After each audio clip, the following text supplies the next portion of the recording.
আজকে আমি আমার একটা নতুন অধ্যায় শুরু করতে চলছি, যেটার নাম হলো মহাভারত। চলুন মহাভারত শুরু করা যাক। তার আগে বলা যাক, চলুন মহাভারত শুরু করি। পুরাকালে হস্তিনাপুর নামে চন্দ্রবংশীয় রাজাদের রাজধানী ছিল। সেখানে ছিল এক সমৃদ্ধশালী নগর। বর্তমান ঐতিহাসিকগণ জানিয়েছেন দিল্লি শহরের নিকট ওই নগরের অবস্থান ছিল। সে সময় হস্তিনার স্বনামধন্য নৃপতি ছিলেন শান্তনু। রাজা শান্তনু একাধারে যেমন ছিলেন রূপবান, গুণবান, ধর্মপরায়ণ, প্রজাবৎসল, তেমনি ছিলেন যুদ্ধবিদ্যায় অতিশয় পারদর্শী।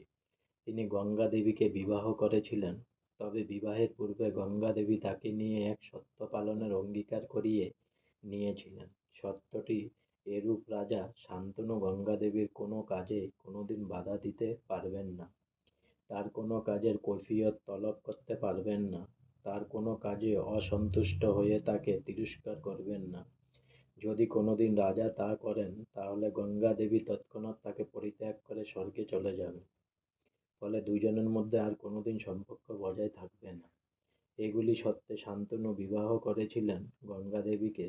বিবাহের কিছুকাল পরে গঙ্গা দেবীর গর্ভে একটি পুত্র সন্তান জন্মগ্রহণ করেন। জন্মাবার সঙ্গে সঙ্গে গঙ্গা দেবী শিশুটিকে কোলে নিয়ে গঙ্গার জলে গিয়ে বিসর্জন দিয়ে এলেন। স্ত্রীর এই অমানবিক আচরণে রাজা শান্তনু মর্মাহত ও আশ্চর্যান্বিত হলেন। আবার মনে মনে রাগান্বিত হলেন, কিন্তু প্রতিজ্ঞা করার জন্য তিনি সামলে নিলেন।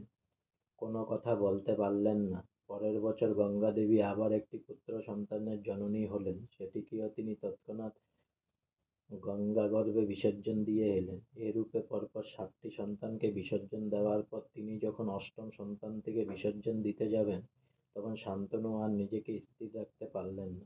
ধৈর্যহারা হয়ে স্ত্রীর পথ রোধ করে তিনি তার এ অন্যায় অমানবিক কার্যকলাপের কারণ কি তা জানতে চাইলেন। গঙ্গা দেবী তৎক্ষণাৎ পুত্রটিকে শান্তনুর কোলে দিয়ে বললেন, এ নাও তোমার সন্তান। তুমি তোমার প্রতিজ্ঞা ভঙ্গ করলে, তাই সত্যানুসারে আজ আমি তোমাকে পরিত্যাগ করে যাচ্ছি। আর আমি আমার কাছের কৈফিয়ত তোমাকে দিতে পারব না। এই কথাগুলি বলে তিনি শান্তনুর কাছ থেকে বিদায় নিয়ে ক্রমে ক্রমে চলে গেলেন স্বর্গপথে।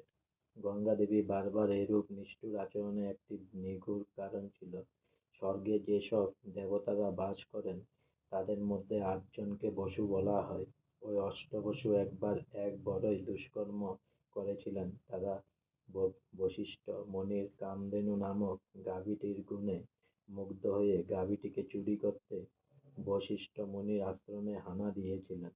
কামধেনুর এমন এক গুণ ছিল, তার কাছে যা চাওয়া হতো তাই পাওয়া যেত। ভীষ্মান্বিত রাজার সঙ্গে যুদ্ধ করবার জন্য বশিষ্ঠ একবার কামধেনুর কাছে শূন্য সামন্ত চেয়েছিলেন।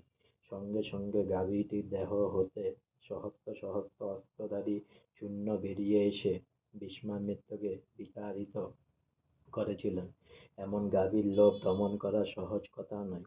অষ্টবসুও লোভের বশবর্তী হয়ে হরণ করতে এসেছিলেন কামধনুকে, কিন্তু তারা বশিষ্ঠের নিকট ধরা পড়ে যান।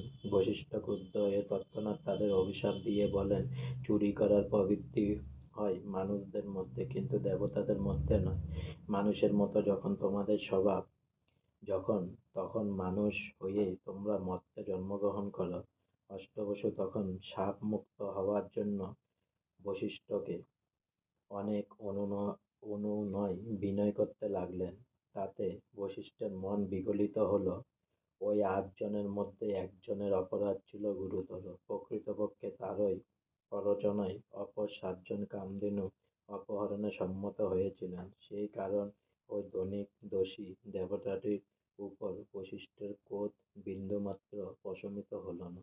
তিনি তাকে বললেন, তোমাকে সম্পূর্ণ মানব জীবনে পৃথিবীতে কাটাতে হবে। বৃদ্ধ বয়সে মৃত্যুর বরণ করার পর ফিরতে পারবে শ্মশানে। অন্য 7জনের প্রতি দয়া পরবশ হয়ে বললেন, আমার অভিশাপের অন্যথা হবে না। তোমাদের মানব জন্ম গ্রহণ করতেই হবে, তবে একটা দিনের বেশি তোমাদের পৃথিবীতে থাকতে হবে না। যেদিন জন্মগ্রহণ করবে সেদিনে মৃত্যুবরণ করে ফিরে যাবে স্বর্গে।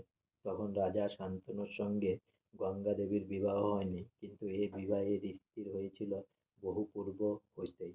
শান্তনুর পিতা রাজা প্রতীপ এই সম্বন্ধ স্থির করে রেখেছিলেন। আজকে আমার মহাভারতের পর্ব এখানেই শেষ হলো। পাঠ পর্ব এখানেই শেষ হলো। তা সবে অনেক অনেক সাবস্ক্রাইব করুন, অনেক অনেক লাইক করুন প্লিজ।